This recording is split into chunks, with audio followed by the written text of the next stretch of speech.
Mi nombre es Ernesto Acolti, yo soy ingeniero en acústica, estudié en la Universidad Tecnológica de Chile y luego hice mi doctorado en ingeniería en la Universidad Nacional de Rosario. Bueno, empecemos, sin más. Vamos a empezar hablando del propósito, por qué nos dedicamos a la acústica de salas o cuáles son los propósitos que busca en general esta disciplina. Bueno, esos propósitos se pueden dividir según el tipo de salas. Si son salas existentes que tienen una buena calidad acústica, nos va a interesar conservar el patrimonio histórico y cultural. Entonces, conocer y poder medir y poder caracterizar esas salas que tienen una buena calidad acústica eh, es importante para tener un registro, poder volver a, a los valores acústicos, a la calidad acústica que tenía esa sala antes de estos eventos. En salas existentes con deficiencias, nos va a servir, o el propósito va a ser identificar esas deficiencias. ¿Sí? Salas que por ahí no suenan bien o tienen algún defecto, poder identificar esos defectos y desarrollar soluciones.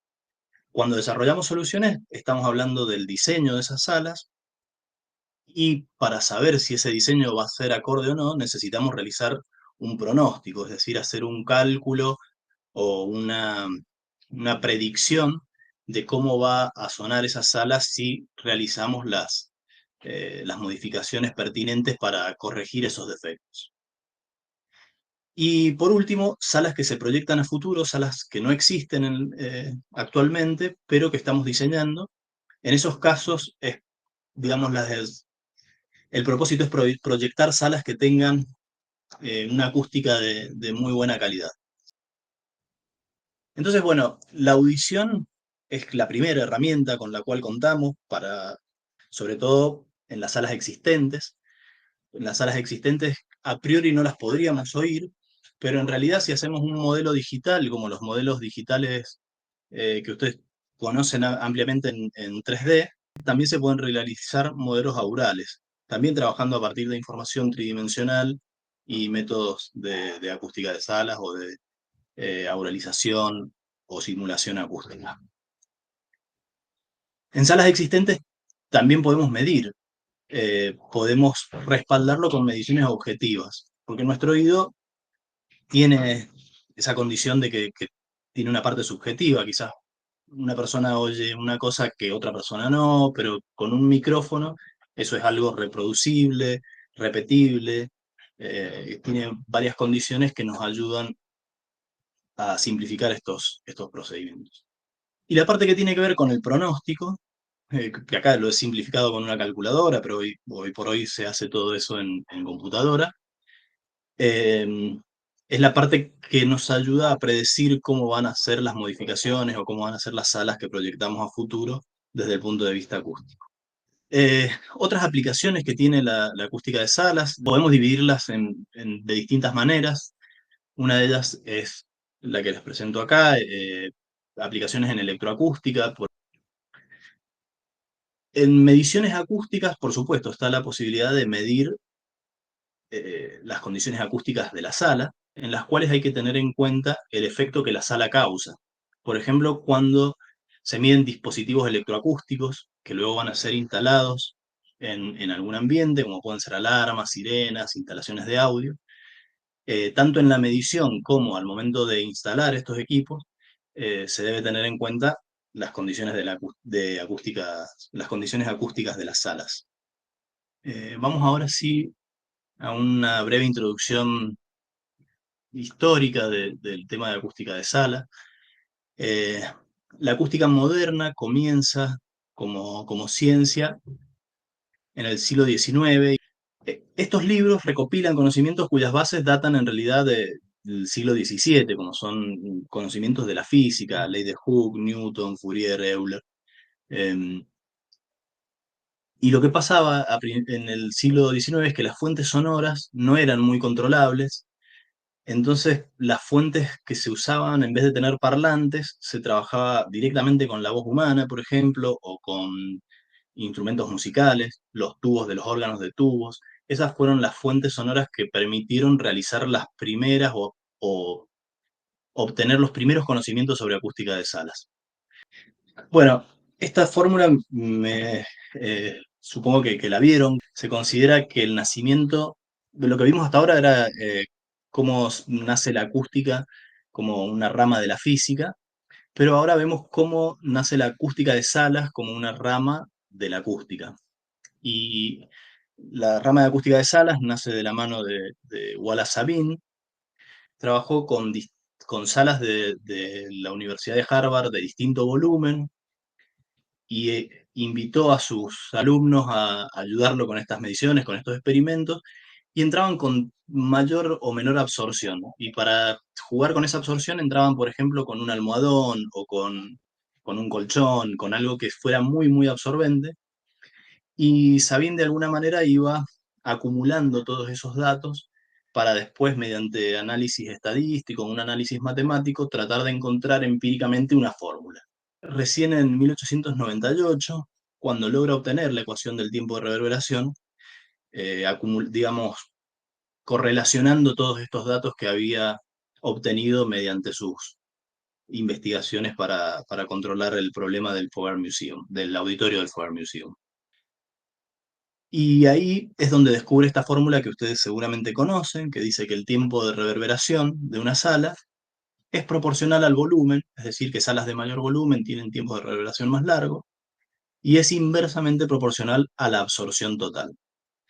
Que como ustedes saben, esa absorción total se puede calcular como la suma de las absorciones parciales, y cada absorción parcial es el coeficiente de absorción alfa por el área de la superficie. Entonces tenemos que sumar la absorción de todas las superficies que están dentro de la sala.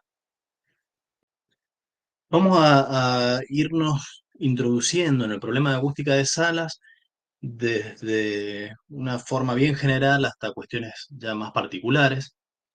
Entonces, uno cuando habla del problema de acústica de salas, cuando habla de la calidad acústica de una sala, muchas veces piensa que es una propiedad de la sala, pero en realidad, y esto para ustedes que están más en contacto con la arquitectura, les resulta natural, eh, esto tiene mucho que ver con la actividad que se desarrolla en esa sala. No es lo mismo una sala de concierto que un aula o un galpón industrial o una iglesia.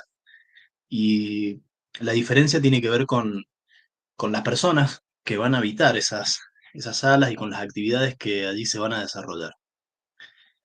Entonces, cuando en esa sala tenemos que tener en cuenta las actividades, tenemos que tener en cuenta quiénes van a ser los receptores y quiénes van a ser las fuentes. En el caso que venimos hablando, este ejemplo que viene siendo por ahí conductor, tenemos los instrumentos musicales en las fuentes y el público en los receptores. Pero también podría ser un orador en las fuentes, por ejemplo, en un aula, y los receptores podrían ser también, por ejemplo, un micrófono, si se está grabando, o podría ser un parlante en las fuentes o un parlante destinado a hacer mediciones acústicas, y en los receptores podría ser un sonómetro o podría ser una cabeza artificial. Todas estas son cuestiones que se utilizan para hacer mediciones, ¿no? Entonces, eh, por un lado está la posibilidad de medir. Esto nos va a permitir hacer un diagnóstico, saber cuál es el estado de alguna sala. Puede ser que la sala no exista y que la queremos construir, entonces podemos hacer predicciones. En esas predicciones también tenemos que tener en cuenta no solamente las propiedades de las salas, sino las actividades que allí se van a desarrollar, cuáles son las fuentes sonoras, cuáles son los receptores. Y dentro de las predicciones se puede incluir quizás la posibilidad de hacer simulaciones. Esas simulaciones permiten a su vez hacer auralizaciones y podemos incluso escuchar salas antes de que hayan sido construidas. Entonces vamos a ir analizando o conociendo algunos detalles de cada uno de estos elementos involucrados en la acústica de sala. Eh, bueno, veamos algunas características de las fuentes sonoras. Una de las características más importantes de las fuentes sonoras es la directividad. Y acá en esta diapositiva vemos el ejemplo con la directividad de un violín, pero esto se comporta más o menos de manera similar para otros instrumentos musicales o incluso para otras fuentes, podrían ser incluso máquinas. Y como ven rápidamente abajo de estos gráficos tenemos indicaciones de frecuencia. Por eso la primera parte hablamos un poco de esto. En general, tanto en el violín como en otras fuentes sonoras, en frecuencias graves se habla de que la radiación tiene una forma omnidireccional. ¿Qué quiere decir esto? Bueno, que irradia sonido de manera más o menos homogénea en todas las direcciones, o más o menos con el mismo, con la misma energía, con la misma intensidad en todas las direcciones. En estos gráficos que vemos, estas porciones de círculo, muestran las porciones en las cuales el nivel es constante con más o menos 6 decibeles. ¿Sí? Entonces, cuando nos vamos hacia frecuencias medias, por ejemplo, 1000 a 1250, que es la segunda gráfica, vemos que la emisión eh, hacia el frente de este instrumento tiene mayor nivel que hacia atrás. Vemos que aparecen algunos comportamientos eh, distintos, como el que aparece en 1500 Hz, que aparecen una cierta cantidad de energía hacia adelante, otra cantidad hacia arriba y hacia atrás. Y vemos que hacia frecuencias agudas se hace más directivo. ¿Qué quiere decir más directivo? Bueno, que el área de mayor radiación, o que las direcciones de mayor radiación son menores, están más concentradas. Em, bueno, este podría ser el caso de una sola nota. No estamos acá hablando de las distintas notas que tiene un violín, ¿sí? Podría ser, por ejemplo, la nota más grave que tiene el violín, que es su cuerda más grave, frotada al aire, se llama, o sea, sin pisar con los dedos en la mano izquierda. Esa nota va a tener una frecuencia fundamental que aparece en la zona del primer gráfico, entre 200 y 400 Hz aproximadamente. Luego va a tener armónicos, y esos armónicos son múltiplos de esa frecuencia que aparecen en las frecuencias más agudas. Entonces, ¿cuál es el resultado de esto? ¿Cómo podemos hacer una interpretación práctica? Si estamos adelante del violín y toca una nota, vamos a escuchar que esa nota tiene eh, cuerpo, es decir, tiene frecuencias graves, tiene brillo, es decir, tiene esas componentes de frecuencias más agudas.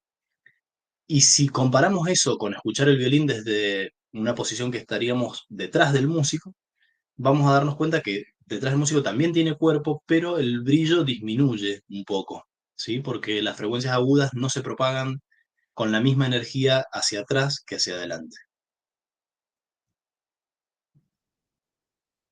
Bueno, eso es muy importante. Y como ven, hay investigación, hay mucha investigación en este sentido. Acá les muestro un caso particular, pero este tipo de mediciones se han realizado alrededor de todo el mundo y se vienen realizando desde hace muchísimos años, se van generando técnicas nuevas. Hoy en día se codifica todo esto con diferentes formas de interpolar, porque para hacer una medición de directividad, digamos, tendríamos que poner micrófonos en todas las direcciones, pero siempre estamos limitados por un cierto número de micrófonos. En este ejemplo de las fotos son 32 micrófonos. Esto es una medición que se realiza en el año 2010 en Berlín. Son dos grupos de investigación, justamente los grupos que les comenté en la introducción, el grupo de Aquisgrán, eh, que está al oeste, está más cerca de Holanda, y el grupo de Berlín, hicieron una puesta en común de equipamiento y un proyecto que les permitió medir la directividad de 40 instrumentos musicales, eh, entre instrumentos musicales modernos e instrumentos musicales históricos. Eh, bueno, y está pública esa base de datos, se puede acceder y se utiliza mucho. Para comentarles un poco más, les muestro un poco más de detalles de esa base de datos. Acá vemos el caso de un clarinete en la cámara anecoica y se está midiendo con estos 32 micrófonos. Y en una posición particular podemos medir dos notas, que entre estas dos notas hay una octava de diferencia. La nota de arriba, la nota musical, no hace falta que sepan digamos, que sepan leer partituras, yo se los voy a comentar. La nota de arriba es un La 4 y la nota de abajo es un La 3. La diferencia es una octava entre ellas, la de abajo es una octava más grave. Y en la nota de arriba, la frecuencia fundamental, la que da nombre a la nota, tiene una frecuencia de 440 Hz. Y luego aparecen esos otros tonos, son múltiplos de esos 440. Entonces, el primer armónico, el segundo armónico, perdón, tiene una frecuencia de 880 Hz, el siguiente es 1320 y así se va multiplicando por el número. O sea, el segundo armónico se multiplica por 2, el tercero por 3 y así sucesivamente. La nota de abajo es un La 3, entonces su frecuencia fundamental está en 220 Hz y su segundo armónico es 440. Es decir, tiene la misma frecuencia que la nota A4, que la fundamental de la nota A4. Ahora, si comparamos las directividades de esos dos tonos, es decir, la fundamental o el primer armónico de la nota A4 con el segundo armónico de la nota A3, vemos que las directividades no son tan parecidas.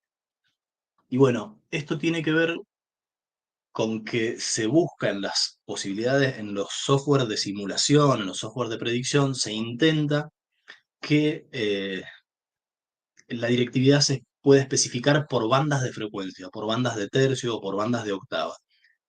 Y la verdad es que eso nos va a traer cierto error, porque como ven acá, las directividades no son iguales. En estos gráficos que vemos arriba y abajo en colores que van entre el amarillo y el azul, eh, vemos distintos cortes. Por ejemplo, XZ sería visto desde un lateral del músico, el, la columna siguiente, que es ZI, sería vista desde frente del músico, y XY sería como una vista de planta, ¿no?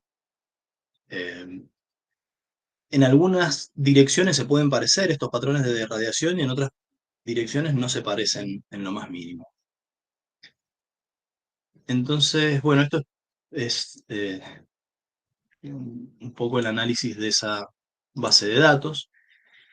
Y uno de los trabajos que realizamos con el grupo de Aquisgrán es el de analizar el error o la incertidumbre que tiene medir o especificar la directividad por bandas de frecuencia. Entonces acá tenemos una banda de frecuencia centrada en 500 Hz, una banda de tercios de octava, y vemos en las distintas direcciones, para el caso de una trompeta, cuál es el valor de directividad que tiene para cada uno de los parciales o armónicos, ¿sí? O sea, esto que dice uno es el primer parcial, sería el primer armónico, el segundo parcial, segundo, ¿sí? O sea, son nombres que se pueden intercambiar, parcial o armónico. Entonces, si queremos, digamos, ¿qué estamos viendo acá? Estamos viendo todos los parciales que caen dentro de esa banda de frecuencias. Es decir, la trompeta tocó todas las notas posibles dentro de una escala común, normal occidental, una escala cromática, eh, y lo que vemos son solamente los parciales que caen dentro de esa banda. Y como vemos, por ejemplo, en el lado left sería izquierdo o derecho, acá en right, los valores pueden tener una diferencia de hasta 10 decibeles. ¿Sí? Cada uno de estos círculos es un salto de 10 decibeles. Y 10 decibeles es mucho. Entonces tenemos que tomar una decisión. ¿Qué valor vamos a dar a la directividad en cada una de estas direcciones? Una de las posibilidades es tomar un valor promedio, pero ese promedio se puede realizar, por ejemplo, sobre la presión. Y esto es algo que se utiliza en la literatura, se utiliza en la bibliografía, hay muchos trabajos de investigación, muchos software de predicción que utilizan ese valor. Pero también se podría utilizar otro promedio, un promedio del factor direccional, se llama, que el factor direccional es la presión sonora en esa dirección dividido en una de las direcciones de referencia. En este caso se ha tomado como dirección de referencia el frente. Y vemos que el valor es distinto. O sea, la curva gris era cuando hacíamos el promedio en presión, la curva negra cuando hacemos el promedio eh, en otro indicador, que es el factor direccional. Y hay un tercer método que es promediar directamente el índice direccional. Sé que son un montón de términos nuevos, pero el concepto que quiero transmitirles es que hay distintos métodos con los cuales se puede generar un número único de directividad para cada dirección. Y todos estos métodos están presentes en la literatura, están presentes en los software que se utilizan para modelado y obviamente están, eh, digamos, haciendo predicciones con un determinado error. Entonces, lo que buscamos en este trabajo con el grupo de Aquisgrán fue determinar cuál de estos métodos es el que genera menor error. Y ese error además caracterizarlo y poder mostrarlo. Entonces, cuando uno hace una predicción, no solamente hace la predicción, sino que sabe el error asociado a esa predicción que pudo realizar. Entonces, en este caso vemos el caso de una guitarra y el gráfico que vemos acá de incertidumbre lo que está mostrando es cómo se distribuye ese error, que ese error lo definimos como la diferencia entre el factor de directividad para cada parcial o para cada armónico respecto a utilizar el factor de directividad por banda. Entonces, este es el caso para la banda de 500 Hz, y si ese mismo error lo distribuimos para todas las bandas, tenemos este gráfico que vemos acá. Puede ser un poco difícil de interpretar, a lo mejor algunos conocen este tipo de gráficos y los pueden interpretar mejor, pero yo les voy a dar algunas eh, ideas básicas para interpretarlo. Esto básicamente se ve muy rápido que en bajas frecuencias el error es menor, ¿sí? Porque estas distribuciones en frecuencias bajas hacia la izquierda eh, se expanden menos en el eje vertical. Y la zona azul es el intercuartil. El intercuartil dice, bueno, para todas las direcciones que analizamos, el 50% de los errores caen ahí, caen en esas zonas azul oscura. Y esa zona azul oscura está acotada en más o menos 6 decibeles. Entonces, eso es un poco la incertidumbre con la que se trabaja en cuanto a la especificación de la directividad a partir de estas mediciones, que son las que se utilizan, como les digo, en los softwares de simulación, los que nos permiten hacer auralizaciones y los que nos permiten hacer predicciones.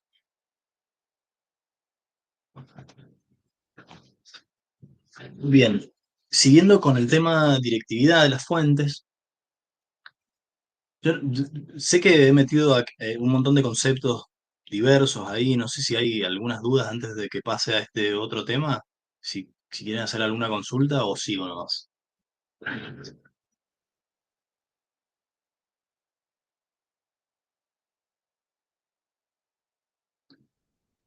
Bueno, sigo entonces.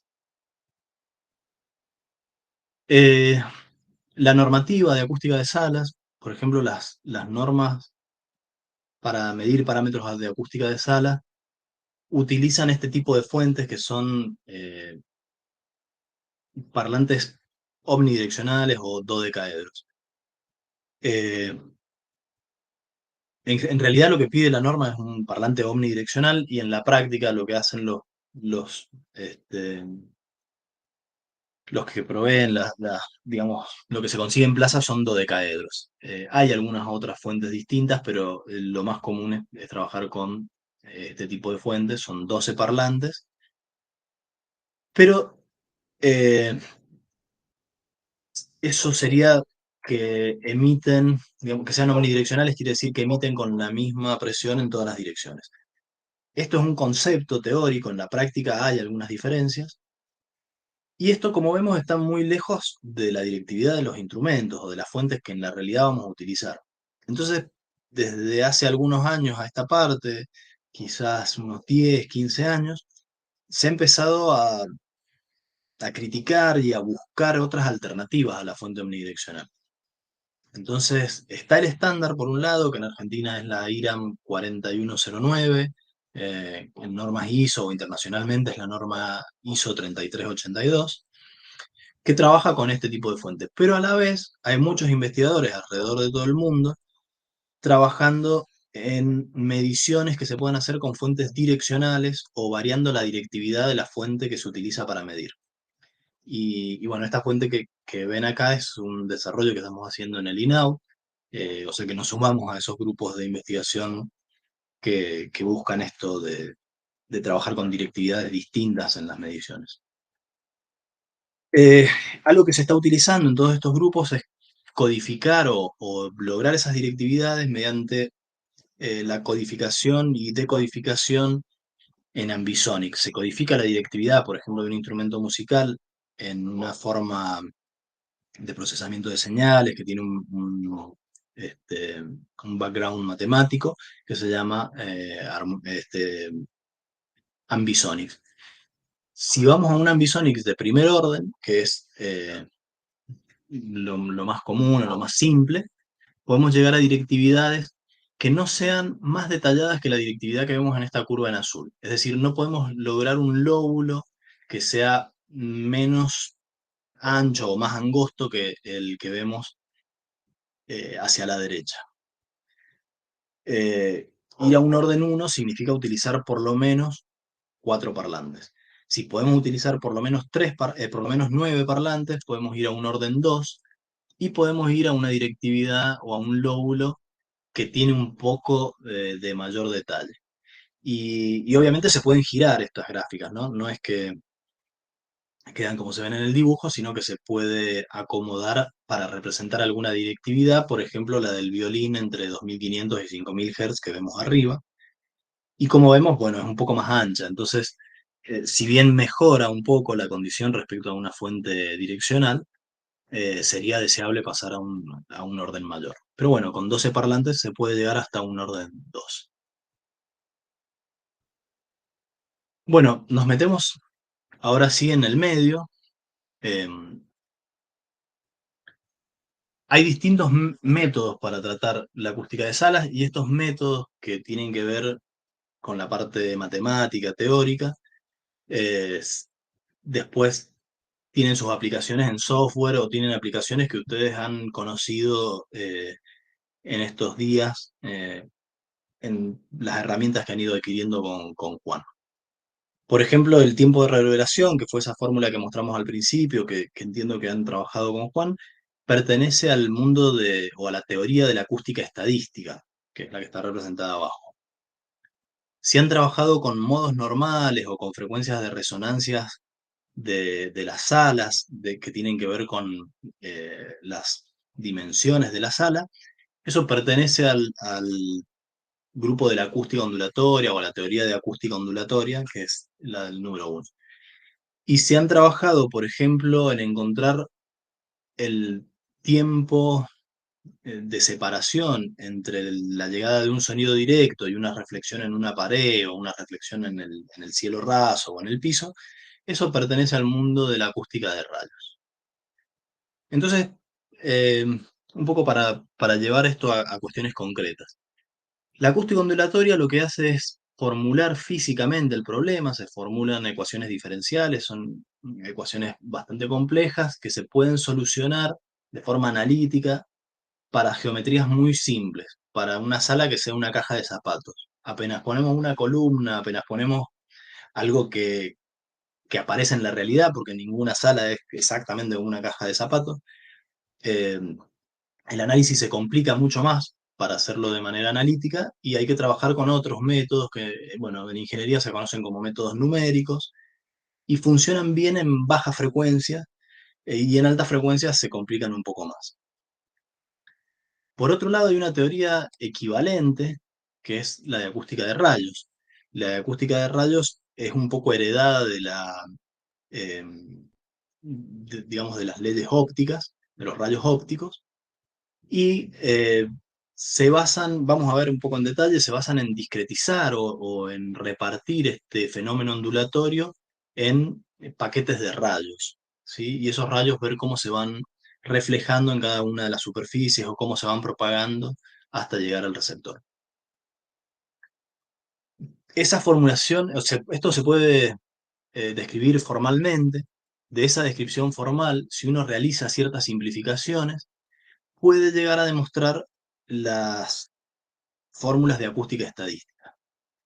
Y déjenme hacer un paréntesis acá, es muy interesante la cuestión científica detrás, porque Sabine hace un descubrimiento empírico, ¿sí? Él realiza esas mediciones que habíamos comentado en el Faubourg Museum, en el auditorio del Faubourg Museum, en el Boston Symphony Hall, y todos esos datos de alguna manera los acomoda a una fórmula que le permite describir todos esos datos con alguna incertidumbre, con algún error.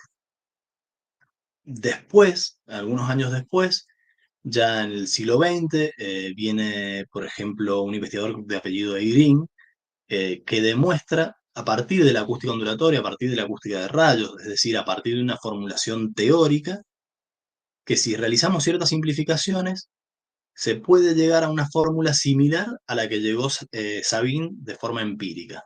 Entonces, ahí ese campo teórico o esa teoría tiene mucho más validez, tiene mucho mayor soporte porque tiene el soporte teórico y el soporte empírico.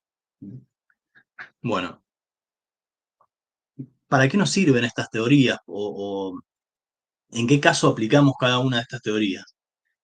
Bueno, acá vamos a ir viendo cada una de ellas, cuáles son las características que tienen y algunos ejemplos. Entonces, la teoría ondulatoria, como les comenté al principio, sirve para estudiar modos normales de vibración, que son las resonancias propias del recinto o esas frecuencias en las cuales las salas o los recintos digamos, pueden reflejar la energía sonora o mantener la energía sonora con mayor facilidad. Este tipo de análisis se usa mucho en salas pequeñas, sirve específicamente en frecuencias bajas y nos permite modelar fenómenos puntuales. ¿A qué me refiero con fenómenos puntuales? Que podemos encontrar las características acústicas distintas según la combinación de fuente y receptor con la que estemos trabajando. Entonces podemos encontrar las características acústicas, por ejemplo, para un receptor que está en las primeras filas, uno en las filas del medio y uno en las últimas filas o en alguno de los balcones, para una fuente que está en un escenario o que está en un foso de orquesta, por ejemplo. Entonces, este tipo de métodos nos permite modelar fenómenos puntuales. Y como acústica ondulatoria sirve para, o tiene mayor aplicación en salas pequeñas y frecuencias bajas, algunos ejemplos de salas en las cuales se aplica es en cabinas, en teatros pequeños, aulas de música, salas de ensayo, es decir, salas más bien pequeñas. Por otro lado, la teoría de acústica de rayos sirve para estudiar reflexiones. Vamos a ver algunas cositas más sobre reflexiones ahora. Tiene mayor aplicación en salas grandes. No es muy bueno para analizar los modos normales o analizar fenómenos de frecuencias bajas. Sí sirve para frecuencias medias y también permite analizar fenómenos puntuales, es decir, para direcciones de fuente y de receptor bien puntuales. Y se utiliza, por ejemplo, en iglesias, arenas, salas de concierto, teatros grandes. Por otro lado, la acústica estadística, donde seguramente la fórmula de Sabine es una de las fórmulas más eh, conocidas y de mayor uso, nos sirven para tener un estudio inicial en todo este tipo de salas. ¿Sí? Después hay que, por ejemplo, si es una sala pequeña, habría que ir a ver qué pasa en baja frecuencia. Si es una sala grande, bueno, tendríamos que ver qué pasa con las reflexiones. Pero como estudio inicial podemos trabajar con acústica estadística. Sirve sobre todo en salas medianas, frecuencias medias, Y en el espacio no nos permite modelar puntualmente lo que va a pasar para una posición de receptor y una posición de fuente, sino que nos da valores globales en el espacio. Y ejemplos en los cuales se puede aplicar es, bueno, en aulas, salas de música amplificada, salas medianas de música amplificada, en algunas industrias. Son, bueno, algunos ejemplos. Bueno, repasemos brevemente estas tres teorías. Por un lado, el modelo ondulatorio, matemáticamente lo que hace es describir el fenómeno acústico como un modelo de propagación eh, de una oscilación, ¿sí? Entonces, esa oscilación, como vemos, se va eh, propagando en el espacio de esta forma. En ese caso es una fuente omnidireccional que se propaga con la misma energía en todas las direcciones.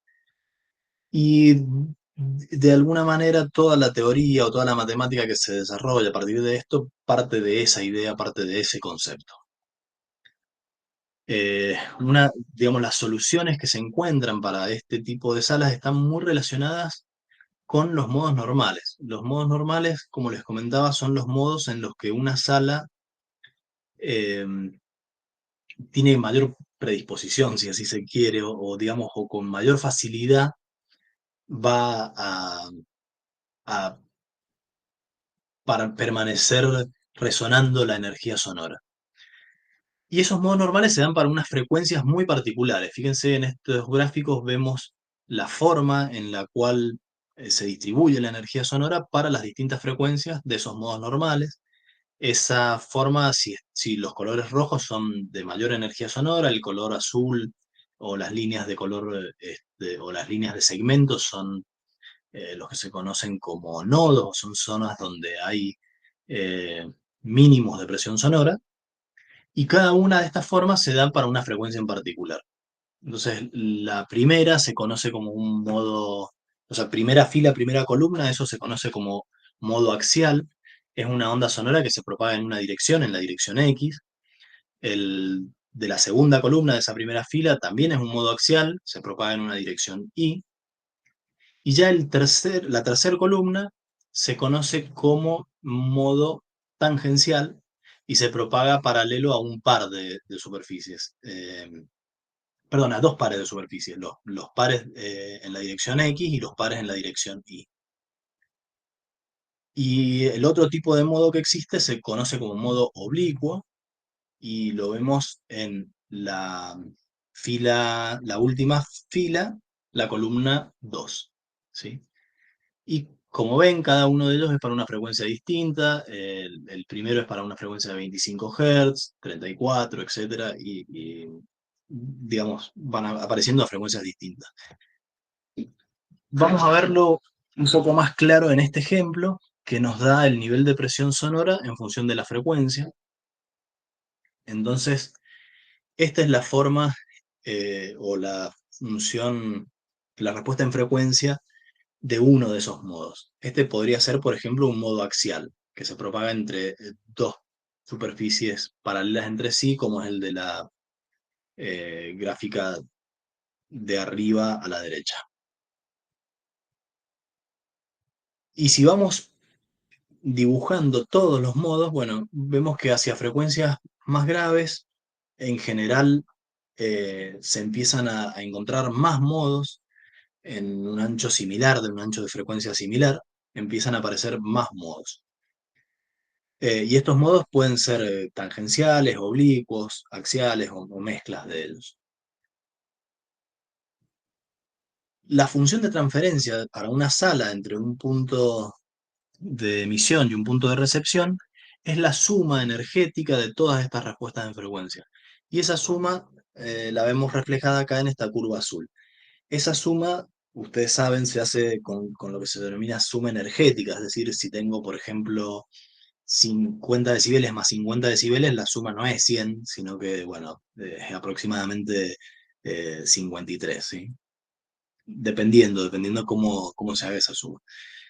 Por eso es que, digamos, donde se juntan dos modos, la suma aumenta un poco y donde están los picos, en general eh, queda el valor de los picos.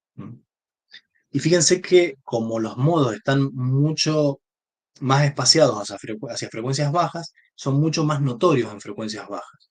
Y esa es la razón por la cual se utiliza mucho la teoría ondulatoria en frecuencias bajas para detectar esas resonancias y trabajar sobre ellas. ¿Cómo se puede trabajar sobre ellas? Bueno, con resonadores que absorben esas frecuencias, o cuando diseñamos la sala, diseñarlo con las dimensiones adecuadas para que esa energía se distribuya lo más homogéneamente posible y evitar que existan esas resonancias.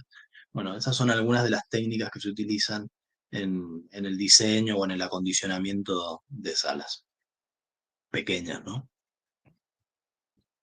Por otro lado, la teoría de rayos, como les había comentado, es equivalente a la teoría ondulatoria y parte de ir dividiendo en paquetes de rayos las, eh, el campo sonoro que habíamos descrito de manera ondulatoria. Entonces, básicamente lo que hace el modelo de rayos es ir emitiendo rayos en distintas direcciones y cada vez que ese rayo alcanza una superficie es reflejado. eh, Puede ser en una o más direcciones. En general, la dirección que he dibujado acá se conoce como dirección especular, pero aparecen otros fenómenos. No nos vamos a meter en detalles, pero la idea es que esto se repite para distintas direcciones. Y al repetir esto para muchas direcciones, nos permite ubicar un receptor en algún punto y de alguna manera calcular cuánta energía cae en ese punto. Este modelo de rayos también se puede llamar de partículas. Entonces, en vez de rayos, pensar que son partículas. Y acá vemos un ejemplo, una animación de cómo funciona este método con partículas que se emiten en diversas direcciones y van alcanzando receptores que están en la audiencia. ¿Sí? Este es un ejemplo de un escenario en el cual hay una fuente y se va propagando, la fuente está en el punto rojo y se va propagando hacia la audiencia que está repartida en ese plano que se ve en color amarillo. Entonces, en cada uno de esos puntos de la audiencia se puede ir detectando la cantidad de energía que va arribando en cada momento. Y en general, si nos paramos en uno de esos receptores, siempre va a llegar primero el sonido directo, el que va en el camino más corto entre la fuente y el receptor. Luego llegan las primeras reflexiones, que son las reflexiones, por ejemplo, de primer orden, serían las reflexiones que se reflejaron solo en una superficie, por ejemplo, una reflexión en una pared, en un techo, en un piso, eso es de primer orden. También pueden haber reflexiones de segundo orden, por ejemplo, pared, techo, receptor, eso sería segundo orden porque se reflejó en dos superficies, y de mayores órdenes. Pero en general, digamos, al avanzar el tiempo o al avanzar en el orden de reflexiones, empiezan a aparecer muchas reflexiones juntas y ya no las podemos distinguir, ya no las podemos separar. Esa parte se conoce como reverberación tardía. Entonces, este dibujo que vemos acá de la amplitud de la presión sonora en función del tiempo, eh, para el caso de un sonido directo, que es un impulso, se conoce como respuesta al impulso. ¿Sí? Entonces, imaginemos que en la fuente enviamos un impulso, entonces en el receptor obtenemos la respuesta al impulso. Bueno, y este tipo de análisis de rayos nos permite, por ejemplo, entre otras cosas, utilizar esa técnica para diseñar las inclinaciones que puede tener un cielo raso en un auditorio para uso de música o de palabra, de tal forma que podamos compensar con energía reflejada la pérdida de nivel sonoro por distancia. Entonces, que en las últimas filas, como va a llegar menos sonido directo porque están más lejos, bueno, que lleguen más reflexiones y de esa manera se refuerza naturalmente el sonido que llega a las últimas filas eh, que han perdido, digamos, por distancia una cierta cantidad de nivel. Entonces, bueno, con estos métodos, en este caso en particular, lo que se hace es que con esa primera porción inclinada de cielo raso que está entre estas dos eh, cruces, ¿sí? Estamos mostrando ahí el cielo raso con esta línea roja con cruces, que esa energía se refleje y llegue a toda la audiencia. La audiencia la hemos dividido en dos partes. Esa primera reflexión llega desde el primero hasta el último, o sea, en las dos partes. Y la segunda parte del cielo raso nos permite aumentar una reflexión en la segunda parte de la audiencia, ¿sí? Llega desde, bueno, la reflexión en ese lugar no llega a las primeras filas, sino que llega desde la fila que está en el medio hasta la fila que está al final. Bueno, eso es como un ejemplo de las aplicaciones que tiene la teoría de radios. Bueno, me quedan pocos minutos, vemos un poco de receptores, voy a avanzar un poquito rápido. Eh, Vemos algunos breves conceptos de psicoacústica. ¿Por qué sabemos que el sonido viene de una dirección o de otra? Bueno, hay distintas pistas que usa nuestro sistema auditivo para detectar la dirección de arribo de un sonido. Y esas pistas tienen que ver con las diferencias de recorrido que hay en una señal que viene desde una fuente determinada, en este ejemplo vemos un parlante, para llegar al oído derecho o al oído izquierdo. Entonces se llaman pistas binaurales o pistas de audición binaural. Dos muy básicas son las diferencias de nivel sonoro. ¿Por qué las diferencias de nivel? Bueno, porque un oído va a estar más en contacto con la fuente, el otro va a estar más bloqueado, o porque la diferencia de caminos es distinta. Entonces va a haber una diferencia de nivel. Se conocen como ILD, que viene del inglés, de Intraoral Level Differences, y a su vez, al haber caminos distintos recorridos, un camino es más largo que el otro, hay diferencias temporales. A un oído llega antes que al otro. Esas pistas son las que nuestro cerebro logra identificar luego con la dirección de arribo. Por otro lado, hay un efecto muy importante en acústica de salas, que es el efecto de precedencia. Eh, Este efecto se los voy a comentar con el experimento que utilizó este investigador, que es de apellido Barron. Él utilizó dos parlantes, un parlante que lo vemos acá con un sonido con color rojo y un parlante que lo vemos con un color verde. Pero esto, en realidad, lo que está simulando es en un ambiente de laboratorio lo que sucede en una sala. En una sala nosotros tenemos un sonido directo que llega desde la fuente, que puede estar ubicada enfrente nuestro, y después tenemos reflexiones, que si vienen de un lateral podrían ser de una pared, por ejemplo, o podría ser de segundo orden, ¿sí? Algo que se reflejó en el techo y luego en la pared.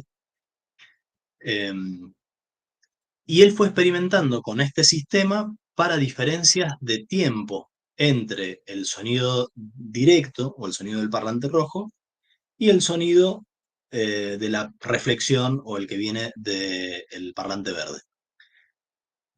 Esas diferencias de tiempo las vemos en el gráfico de la izquierda en el eje X.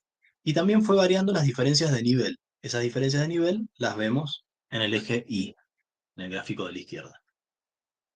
Y lo que descubrió es que si la diferencia de tiempo no es mayor a 50 milisegundos y no se sobrepasa el límite de la curva que vemos ahí en eh, entre el celeste clarito y el celeste oscuro, el efecto que causa es que la sonoridad aumenta. Es como si nuestra fuente sonora tuviera más nivel, tiene más sonoridad, más volumen, por llamarlo de alguna manera.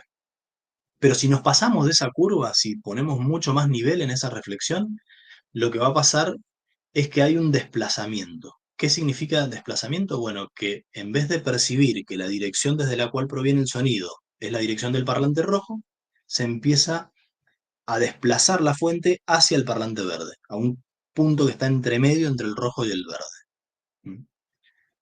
Ahora, si nos pasamos de esos 50 milisegundos y no sobrepasamos la curva que separa el gris del naranja, la zona gris de la zona naranja, eso no perjudica. Es más, incluso agrega un cierto envolvimiento, una sensación de envolvimiento sonoro en la audiencia. pero si se sobrepasa, empiezan a aparecer ecos. Y esos ecos, bueno, son un defecto acústico. Bueno, esas investigaciones, este gráfico es para un caso muy particular con una reflexión a 45 grados, pero todo esto se puede generalizar para distintas direcciones y para todos los casos que nos encontramos en la acústica de salas. Y bueno, para cerrar, quiero comentarles un poco de los descriptores con los cuales podemos describir la acústica de salas. Ya el mismo Sabina advertía que el tiempo de reverberación es un parámetro interesante, pero que se necesitan otros parámetros. Y resultó que muchas salas que tenían un tiempo de reverberación adecuado, pero no respondían a los estilos arquitectónicos del siglo XVIII y siglo XIX, no tenían estas características que vimos, ¿no? De las salas que tienen muchos ornamentos y ese tipo de... Bueno, no ofrecían una buena acústica. Entonces, eso obligó a revisar toda la teoría acústica. Entonces se suman finalmente otros descriptores clásicos. Todos estos descriptores se encuentran en la norma IRAN 4109 o ISO 3382, como son, por ejemplo, la correlación interaural cruzada. Esa correlación interaural se mide con una cabeza artificial, y lo que se mide es la correlación que hay entre los sonidos que llegan al oído derecho y el oído izquierdo. Por otro lado, eh, hay otro descriptor que se llama fortaleza de la fuente, o source strength. Es difícil la traducción, por eso lo pongo en inglés también, que en definitiva lo que mide es la amplificación que causa naturalmente la sala. También hay otros parámetros, como por ejemplo la claridad musical, que ahora vamos a ver un ejemplo de la claridad musical. Y en todos los casos la fuente sonora debe ser una fuente omnidireccional, porque como les comenté, esto es lo estándar y se investiga actualmente la posibilidad de incorporar directividad en las mediciones. Bueno, la fortaleza de la fuente básicamente lo que mide es el nivel de las primeras reflexiones más el nivel de la reverberación tardía menos el nivel directo. De esa manera se está analizando de alguna forma la amplificación que causa esta respuesta al impulso. Y la claridad musical lo que mide es el nivel directo más el nivel de las primeras reflexiones menos el nivel de la reverberación tardía. ¿Por qué? Bueno, porque la reverberación tardía puede enmascarar algunas notas o puede enmascarar las articulaciones entre una nota y otra. Entonces, esta diferencia, mientras más alto es el valor de claridad, mayor va a ser la claridad musical, o esa es la idea de ese descriptor. Bueno, entonces, algunos de los trabajos eh, en los cuales hemos estado involucrados desde el instituto es en una forma de realizar la medición de G, de ese parámetro de amplificación, sin tener que utilizar una fuente sonora calibrada. Porque, bueno, es complejo tener una fuente sonora calibrada y muchas veces hay mediciones disponibles que son mediciones que están disponibles en la web para todo público y que nos dan mucha información de salas interesantes, que no han sido realizadas con fuente sonora calibrada. Entonces tenemos que calibrar de alguna manera aislando el sonido directo. Y había un trabajo que proponía aislarlo con una función rectangular, que es la que se ve en color rojo, y esa función rectangular, bueno, tiene el problema de que si se hace muy pequeña esa ventana, eh, corta un poco de contenido de baja frecuencia. Y si se hace muy larga, como en este caso, aparece la reflexión que está ahí en 20 milisegundos, que es una reflexión que puede aparecer, por ejemplo, en el techo o en una pared. Entonces el trabajo que propusimos fue trabajar con distintos tipos de ventanas, que son todas estas ventanas que vemos aquí, Hamming, Hahn, Taylor, etc. Y, y bueno, encontramos que algunas ventanas pueden ser de mayor interés para hacer este tipo de medición. Eh, y en general, o sea, generalizando este tema de los descriptores, podemos pensar que tenemos, por un lado, propiedades del campo sonoro que se han ido analizando en estos últimos 40 años, como son, por ejemplo, el tiempo de reverberación, la correlación interaural que hablábamos recién, la claridad, la fortaleza de la fuente, que es la que acabamos de hablar. Balance espectral tiene que ver con el balance entre cómo amplifica frecuencias bajas y cómo amplifica frecuencias altas o medias. Eh, y todas esas propiedades o todos esos descriptores físicos, de alguna manera se tienen que relacionar con los atributos perceptuales. Volvemos al principio, cuando hablábamos de que en realidad lo más importante es en la calidad acústica es la persona que emite ese juicio, que puede percibir esa calidad acústica. Entonces, de alguna manera tiene que haber un mapeo entre esas propiedades físicas y los atributos perceptuales. Y bueno, en general eh, hay una cierta relación, por ejemplo, entre reverberación y reverberancia, correlación interaural y envolvimiento, y hay relaciones mezcladas, ¿sí? O sea, la reverberación puede tener que ver también con la presencia del sonido, tiene que ver con la posibilidad de oírse a sí mismo, etc. Y en los últimos años han nacido estos parámetros psicoacústicos de acústica de sala. ¿Qué hacen esos parámetros psicoacústicos? Bueno, modelan el sistema auditivo. Entonces generan, si se quiere, una serie de parámetros más que están entre medio entre estos parámetros físicos y los atributos perceptuales. eh, Hacen una conexión un poco más suave, si se quiere, y de esa forma hay menor error en esas predicciones.